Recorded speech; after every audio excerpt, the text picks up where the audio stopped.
কিন্তু ধরেন ওনাকে যখন প্রধান উপদেষ্টা করা হলো, আমার মনে হয় না দেশে একটা মানুষও অখুশি হয়েছিল, মানে কট্টর আওয়ামী লীগারদের কথা বাদ দিয়ে, বা সাধারণ মানুষ বা যারা আওয়ামী লীগের এই ক্ষমতার বলয়ের বাইরের লোকজন, এটা সবাই মেনেছে দেশের যোগ্যতম লোকটাকে করা হয়েছিল।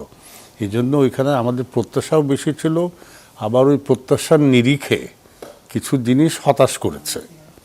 আমি যদি খোলামেলাভাবেই বলি যে কিছু কিছু ব্যাপারে মানে সঠিক হোক বেঠিক হোক, মনে হয়েছে অনেক কিছু পদক্ষেপ সাথে তার স্বার্থ সরাসরি জড়িত ছিল।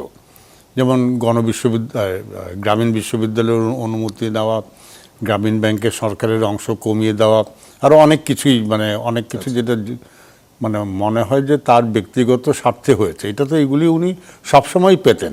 হ্যাঁ, গত সরকারের বৈরিতার কারণে তাকে অন্যায়ভাবে দেওয়া হয়নি, এ ব্যাপারে তো কোনো প্রশ্ন নাই।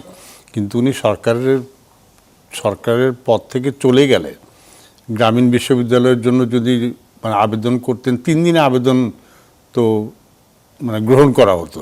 তো এই কাজগুলি আমার কাছে খুব দৃষ্টিকটু লেগেছে, এবং এটা নিয়ে আমার মনে হয় যে সংবাদ মাধ্যমে তো যথেষ্ট সমালোচনা হয়েছে। ফলে তার কাছ থেকে আমরা একটা যে নৈতিক ভিত্তি আশা করেছিলাম, কিন্তু দেশ পরিচালনায় কিছু নীতি নৈতিকতার যে একটা দৃঢ় ভিত্তি আছে,